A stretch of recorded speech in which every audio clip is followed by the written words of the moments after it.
Charlton Heston, the man known for commanding the screen in Ben-Hur, The Ten Commandments and Planet of the Apes, left a legacy in Hollywood and politics that few could rival. But behind the iconic roles and political speeches was a man grappling with time, public scrutiny, and the slow erosion of memory brought on by a disease that would eventually take his voice from the national stage. Yet before silence overcame him, Charlton Heston made a final statement. One that revealed more than any of his scripts or interviews ever did. In August 2002, Charlton Heston publicly announced that he had symptoms consistent with Alzheimer's disease. The announcement itself was direct and unsentimental. In a pre-recorded video, he faced the camera and stated, "I've lived my whole life on the stage and screen before you. I've found purpose and meaning in all of it. I now begin a journey that will lead me into the sunset of my life." These words, carefully chosen, marked the end of his public life.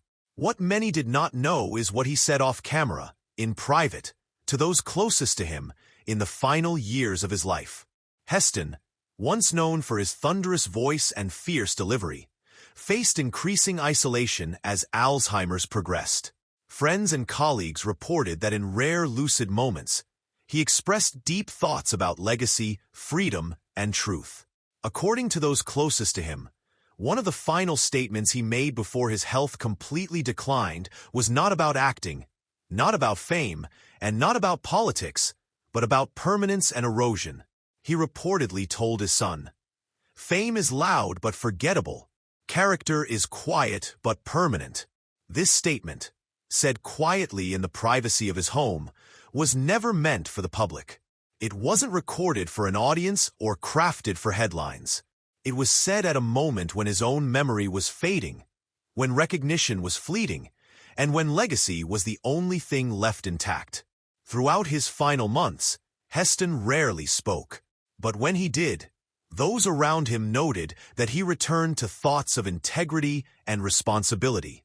Despite being a figure who sparked political division in his later years, most notably during his time as president of the NRA, his final reflections had little to do with controversy. Instead, they were focused on the idea of enduring values.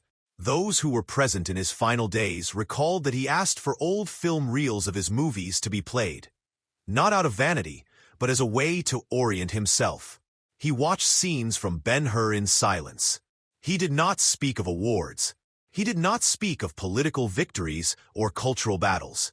According to his longtime friend and assistant, one of the last phrases he said before he became fully unresponsive was, "Everything we build will be dust, but what we stand for, maybe not." Charlton Heston died on April 5, 2008, at the age of 84. His death was quiet, in his home, surrounded by family. There was no press conference, no extended statement.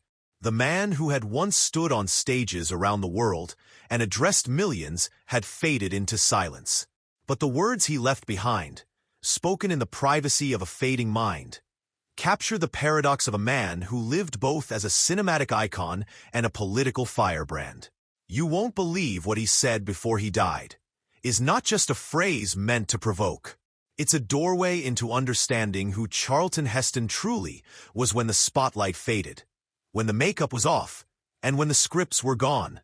In the end, he was a man who saw clarity in finality, who believed that fame was temporary but that moral clarity, however controversial, was the one thing worth holding on to.